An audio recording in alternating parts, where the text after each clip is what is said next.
ini sebetulnya memang ada kaitannya dengan penelitian saya, tapi saya nggak mau buat teman-teman sekalian pusing ya, kita ambil inti sarinya aja. Saya akan bicara resilient, ya. Nggak mau ya? Next. Nah. Oke, nah ini menarik nih. Sebelum Teteh presentasi, slide ini sudah saya buat. Oke, sebelum Mbak Santi presentasi, sebelum Mas Manto presentasi, slide ini sudah dibuat. Kira-kira ProHealth, Jingga, sama Pharmapro itu ada di line yang mana? Line yang hijau atau yang merah? Di mana kita? Hijau, merah, hijau atau merah? ProHealth. Hijau apa yang merah? Mana yang menggambarkan ProHealth? Hijau apa merah? Ya, hijau ya. Pharmapro. Mana? Hijau apa merah? Pilih ya, bukan dua-dua. Jingga, hijau apa merah? Oke, ya, saya terangkan sedikit. Ini adalah penelitian orang, udah tahun lama, tahun 80-an, tahun 70-an. Yang bedain, ini adalah ceritanya dua organisasi. There's two organization. Yang hijau, jadi ketika COVID, kita kan cerita COVID ya. Ketika COVID itu melanda, seberapa hebat pun perusahaan, IBM, Apple, siapapun, itu pasti akan jatuh. Kaget. Karena tidak ada satupun manusia di dunia ini yang menyangka bahwa COVID itu akan sebegitu besar dampaknya. Betul? Kita juga jatuh. Ya. Nah, tapi apa yang membedakan perusahaan yang hijau dengan yang merah? Yang hijau ini segera bangkit. Bisa nggak bedain? Ya kan? Di sini bedanya kan? Ketika si hijau sudah bangkit, yang merah ini masih terus turun. Betul nggak? Yang merah ini masih terus turun, hijaunya sudah bangkit. Nah, kita kan tidak bikin ya meneliti membandingkan ProHealth dengan industri alkes lain atau itu kita nggak tahu ya. Tapi menurut saya kita ini paling tidak ada di hijau. Nggak lama-lama jatuhnya, jatuh pasti jatuh, tapi kita sudah bangkit lagi. Dan seperti Mbak Santi dan Pak Manto bilang, justru apa yang menghajar kita di COVID itu akan membuat kita semakin kuat untuk tumbuh lebih tinggi lagi, ya. Kalau di Pharmapro sama di Jingga, saya lebih banyak bisa ngasih contoh betapa banyak IO-IO yang sudah hilang sekarang. Nih, nggak bisa bangkit lagi, kayak lagu ya, dia tidak bisa bangkit lagi, ya. Nah, sebetulnya inilah yang membuat saya itu tertarik bikin penelitian. Kalau gelar itu cuma hadiah. Ya, keren ya. Kalau dokter tuh bilang, saya udah S3, saya dokter. Kalau buat saya sama Pak Heki, ya itu cuma hadiah lah, gitu ya. Tapi yang menarik itu adalah penelitiannya. Apa yang kita pelajari? Karena ini menarik, kok bisa ya? Ada yang hijau, ada yang merah. Apa sih yang membuat si hijau itu istimewa? Gitu ya. Nah, kenapa sesuatu yang udah terjadi itu masih diteliti? Oke? Kita udah terjadi kan, ngapain sih diteliti lagi? Itu penting, supaya kita paham. Kadang-kadang kan kita nggak ngerti ya, kok ProHealth bisa sehebat itu ya? Pharmapro kok ternyata bisa sekuat itu ya? Jingga juga sebagai perusahaan baru. Ada apa sih? Gitu ya. Nah, itu adalah yang kita teliti. Nah, cuman karena sekolah kudu pakai teori-teori, itu doang bedanya, ya kan? Nggak boleh pakai intuisi. Feeling tuh nggak laku di sekolah, oke? Sekolah itu mesti teorinya si ono gitu ya. Itu yang bikin lama sebenarnya. Ujung-ujungnya udah tahu jawabannya, ya. Cuman kalau akademisi itu nggak boleh. Jadi kalau ngomong itu kalau kata Teteh harus berdasarkan fakta, data, gitu ya. Oke. Nah, Bapak juga nanti akan bicara resilient, ya. Udah sering dengar ya sekarang ya, resiliensi, resilient. Kalau bahasa Indonesianya mungkin ketahanan, kekuatan. Ya. Nah, penelitian saya meneliti resilient itu bisa diraih itu dari dua hal. Satu adalah sumber daya, modal. Yang kedua adalah pola pikir, cara membuat strategi, cara membuat keputusan. Ya, nah kita lihat. Nah ini saya lewat aja. Nah ini saya cuma cerita nih. Penelitian saya itu dimulai di 2021. Saya cerita sedikit kenapa saya akhirnya memutusin ambil S3. Ya, saya itu orangnya go by the flow. Ya, lain sama Bapak Hengki Lesmana ini yang planningnya itu panjang gitu ya. Jadi kalau Pak Hengki itu dari lama itu sudah bercita-cita dia pengen ambil S3. Setelah kami kan kuliah sama-sama di Prastia Mulia, walaupun saya jauh lebih senior dari Pak Hengki, ya jauh. Pak Hengki itu saya yang meluluskan, karena Pak Hengki itu saya yang menguji. Waktu Pak Hengki ambil S2, jauh lah senioritasnya. Setelah Prastia Mulia buka S3, jadi kami ini angkatan pertama. Ya, melamarlah kami di Prastia Mulia. Oh enggak dilihat sama Prastia Mulia. Walaupun alma mater sendiri ya, Prastia Mulia itu gitu, mereka punya standar. Enggak mesti gara-gara Anda dulu sekolah di kami, pasti kami terima, enggak. Saya diragukan sama Pak Hengki, karena kita ini praktisi. Kebanyakan yang ambil S3 itu akademisi. Kita kan udah 25 tahun nggak buka buku, ya kan? Di interview berkali-kali yakin, ngerti, ya kan, sanggup gitu kan, begitulah ceritanya. Nah, balik lagi sedikit, kalau Pak Hengki sudah cita-cita, kalau saya sebenarnya ini strategic thinking, ya, saya ngambil S3 itu strategic thinking, bukan cita-cita. Bedanya kenapa? Pak Hengki bilang, Prasmul buka, aku mau ambil S3, ya kan? Terus saya mikir ya, kalau Pak Hengki sekolah, berarti semua kerjaan ke gue dong ya? Bener gak? Kan sih, lu kerjain ya, bukan sekolah, gitu ya? Ya kan, lu mesti ngerti dong kalau gue sekolah. Wah mati nih, Pro Health, Pharma Pro, Jingga, semua kerjaan ke gue, ya. Belum lagi aku tahu dia, nanti penelitian pasti gue disuruh bantuin. Ya kan? Bantuin dong. Orang anak Pharma Pro semua disuruh bantuin, anak Pro Health apalagi aku. Nggak bisa, aku ambil S3 juga. Bener. Ya kan? Nah, jadi begitu ini true story loh. Betul-betul true story. Jadi dari situlah saya akhirnya ikutan ambil S3. Itu ceritanya ya. Jadi kalau saya mah strategic thinking, kalau Bapak mah cita-cita, ya. Oke? Oke. Nah, balik ke sini ya. Jadi kalau penelitian itu akademisi kan, kita pakai focus group discussion. Jadi orang-orang, karena saya tuh bicaranya hotel. Kenapa? Kembali lagi karena hotel itu yang paling terdampak COVID. Sama seperti Pharma Pro. Saya harusnya neliti Pharma Pro, tapi kalau saya neliti Pharma Pro nanti saya cari data kemana? Orang IO pada tumbang semua, ya kan? Tapi kalau hotel beda. Ada hotel yang masih hidup, ada hotel yang udah mati atau sedang mati. Sama seperti dua cat tadi.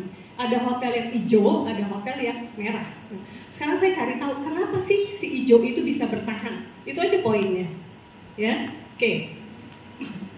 Nah, ini cuma gambaran aja. Jadi kita FGD, Focus Group Discussion. Dan benar-benar kita selalu play by ear sekarang. Jadi ada apa ya gimana? What's going on? Jadi terus begini. Jadi strategi itu nggak ada yang fix, Bu. There is no strategical fix. Jadi what's going on? Who's doing what gitu? Tiba-tiba kan seperti yang Pak Budi bilang tadi, tidak ada yang berpengalaman untuk menghandle situasi seperti ya. Tapi dengan kita tetap berinovasi pun sebetulnya di situ kita akan melihat peluang gitu seiring berjalannya waktu gitu. Kalau pengalaman saya kemarin, sebelumnya kita senang sekali untuk mendevelop karyawan kita. Contoh misalnya hari ini dia bertugas sebagai resepsionis, tapi ternyata dia punya passion di sales and marketing, yang akhirnya kita transfer dia ke sales and marketing. Kemudian ada juga yang dari front office kita transfer ke accounting. Ternyata di pandemi ini sangat-sangat berguna gitu. Oke. Nah, Saya mau cerita sedikit hasil FGD, dan saya bilang ini sangat aplikatif untuk seluruh perusahaan, organisasi, nggak cuma hotel. Bapak yang pertama bilang, ketika pandemi, semua rencana jangka panjang mereka itu bubar, sama seperti ProHealth, sama seperti Pharmapro dan Jingga. Pharmapro itu di awal 2020 itu udah punya 7 event, terus cancel semua.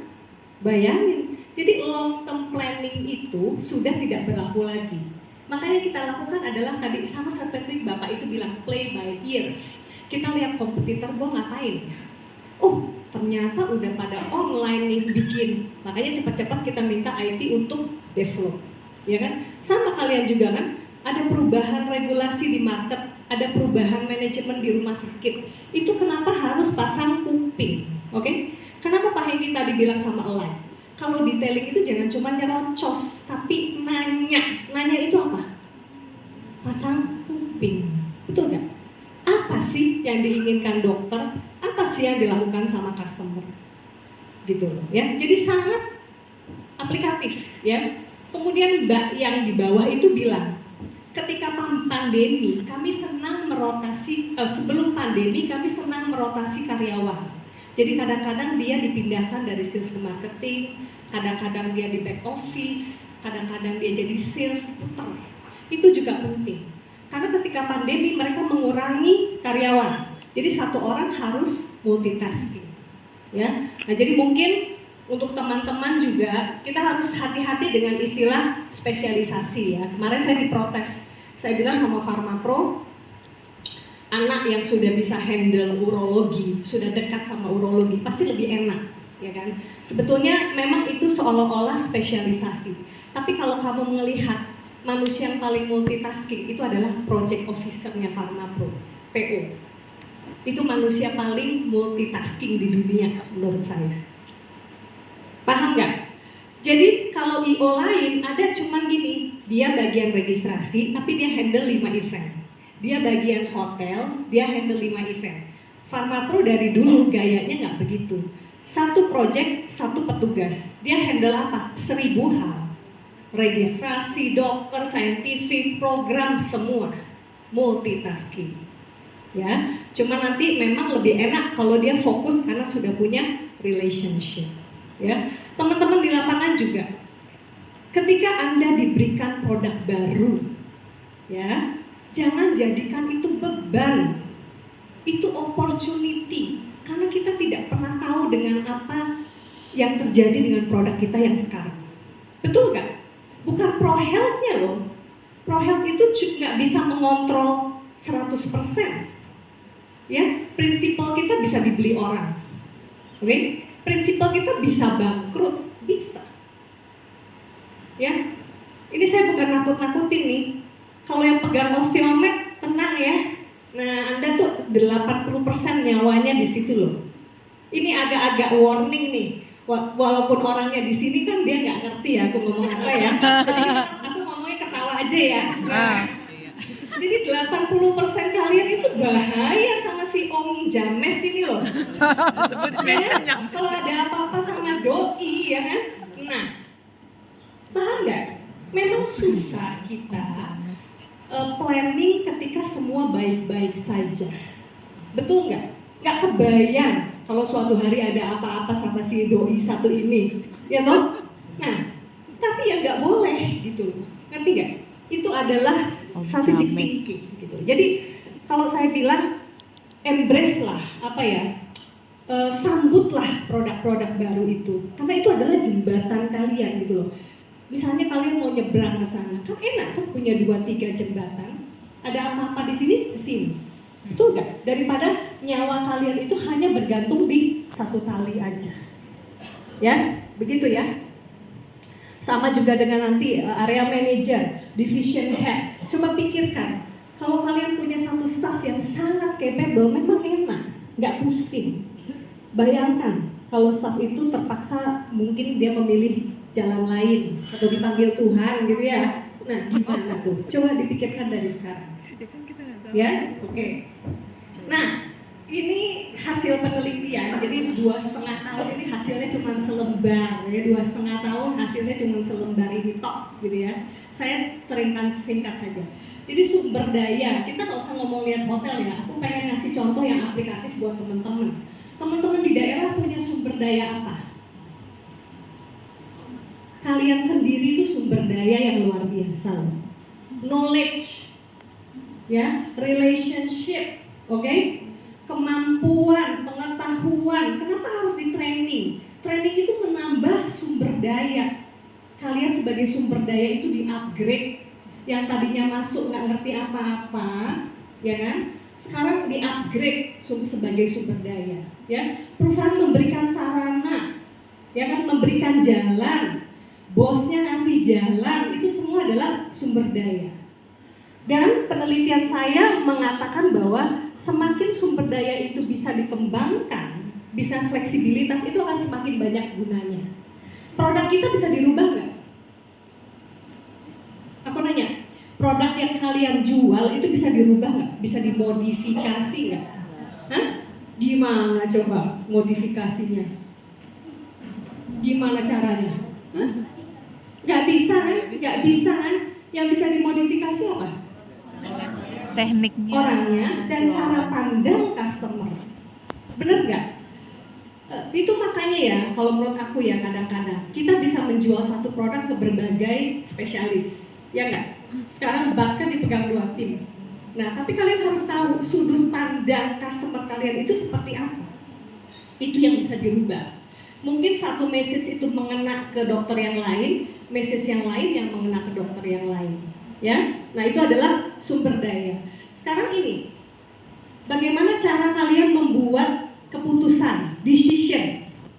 Ya, kenapa sih crafting strategi gitu ya?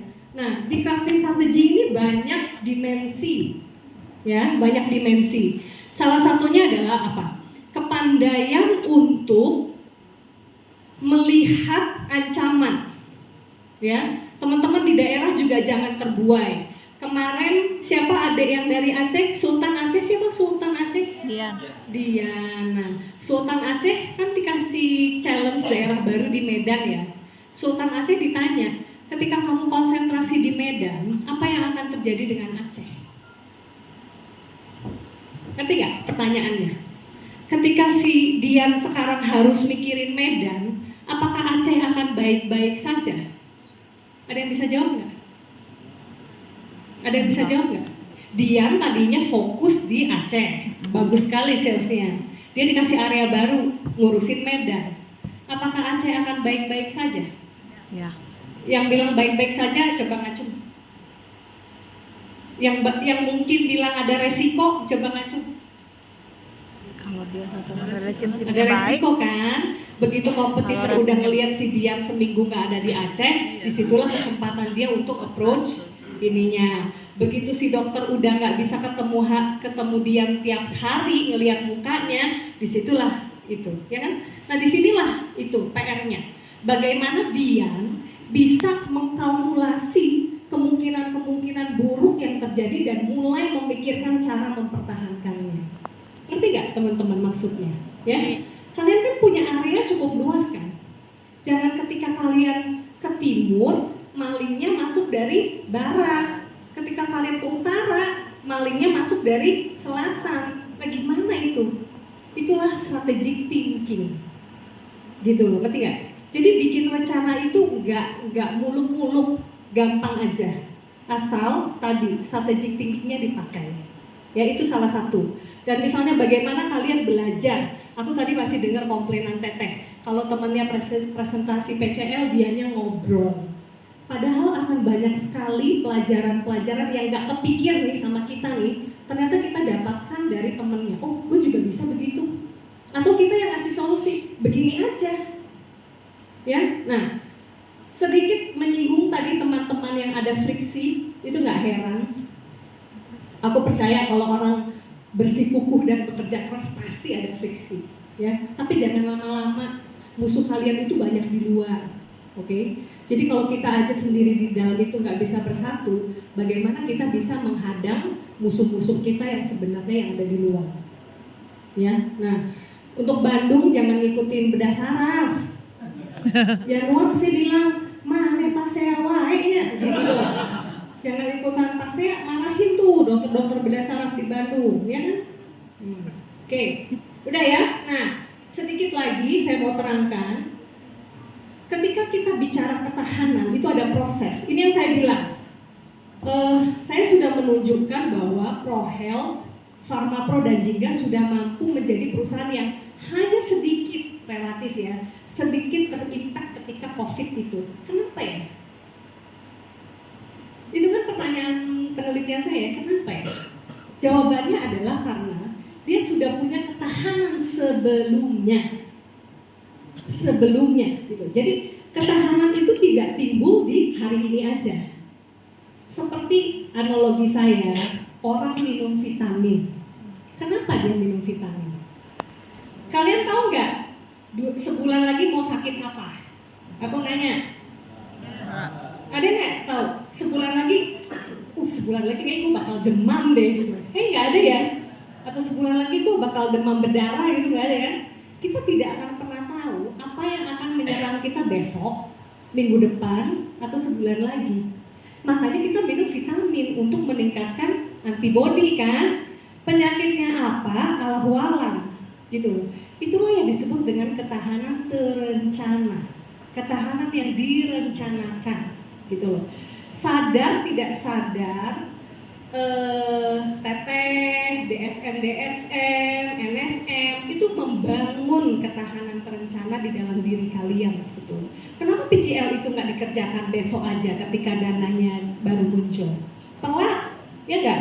Itu harus dibangun ketahanan dulu, digiring, ya kan? Nah itulah ketahanan terencana. Kenapa PharmaPro kalau bikin event seminggu aja, kenapa sih harus 6 bulan, 7 bulan merencanakan event? Karena banyak sekali yang kita harus antisipasi. Kalau gini gimana? Kalau gini gimana? Sadar tidak sadar, anak PharmaPro itu agak sakit jiwa sebetulnya. Benar, mereka itu agak gangguan jiwa, termasuk Jingga juga. Jadi kalau kamu bikin planning sama anak PharmaPro, dia pasti pertanyaannya banyak. Kalau nanti gini gimana? Kalau nanti gini gimana? Kalau nanti gini gimana? Mau naik kapal aja jalan-jalan. Kalau hujan nih, siapa yang bilang ya? Mereka cuma jalan-jalan 3 jam ke Ancol. Bawaannya tuh banyak. Kalau nanti pusing gimana? Kalau hujan gimana? Kalau nanti ada yang sakit perut gimana? Itu anak PharmaPro, sakit jiwa sebetulnya. Ya, karena terbiasa selama 20 tahun, otaknya tuh selalu gitu. Ngerti nggak? Jadi semuanya itu yang bisa kita usahakan itu sudah direncanakan, dicanangkan dulu. Baru bisa kita punya ketahanan ketika sesuatu itu menyerang. Oke? Kalau enggak akan bisa. Sekuat-kuatnya kita nggak akan bisa. Ngerti ya? Penelitian saya cuma itu doang kok. Sisanya cuma ngomongin IT, inovasi.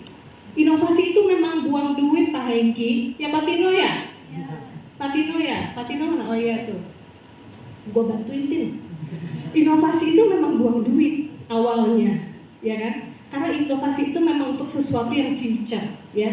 Lain dengan misalnya pemulihan ataupun adaptasi. Adaptasi itu cepat. Contohnya adaptasi yang paling bagus itu, yang Mbak Santi cerita, potong gajinya 50%, itu adaptasi. Ngerti nggak? Ya, itu adaptasi. Karena PharmaPro udah berdarah-darah luar biasa, nggak punya event loh, sama sekali zero. Ya kan? Bu Meli bentar-bentar pingsan, gitu kan? Lihat angkanya PharmaPro nih, tiap bulan gajian dia, udah panik dia nggak ada duit. Ya itu adaptasi, potong 50%.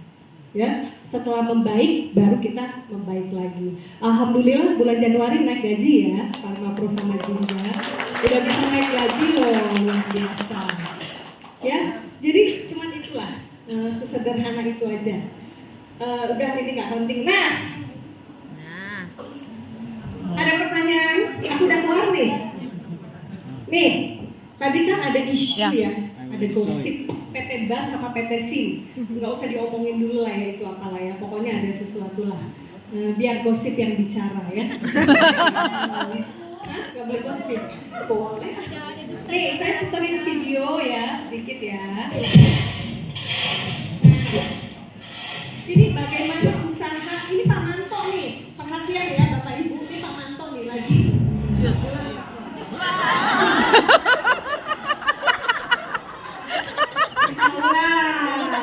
ulang. Very fast. Mau jatuh ya? Iya. Dengerin nanti ya. Habis Listen, ini saya listen, motor yang listen. kedua, jangan ada yang berisik ya. Nih, jangan ada yang berisik, dengerin.